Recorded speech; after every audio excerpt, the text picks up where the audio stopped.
Super 6 హామీ కింద ప్రతి రైతుకు కూటమి ప్రభుత్వం 20,000 సహాయం అందిస్తున్నామని తెలిపారు మంత్రి అచ్చెన్నాయుడు.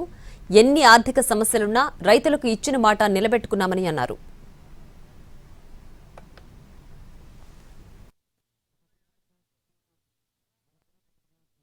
కార్యక్రమంలో రేపు ఎన్డీఏ ప్రభుత్వం అధికారంలోకి వస్తే ప్రతి రైతుకి 20,000 రూపాయలు అన్నదాత సుఖీభవ ప్రధానమంత్రి పిఎం కిసాన్ పథకం కింద మేము డబ్బులు ఇస్తామని చెప్పి స్పష్టంగా చెప్పాము అధ్యక్ష. ఇచ్చిన మాట ప్రకారం చాలా ఆర్థిక సమస్యలు ఉన్నాయి రాష్ట్రంలో, తనందరికీ తెలుసు.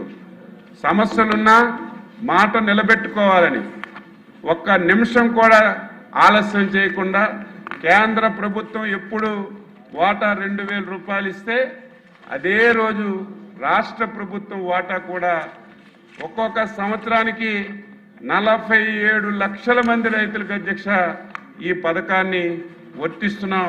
ఇది నేను గర్వంగా రాష్ట్రంలో రైతాంగానికి చెప్తున్నాను.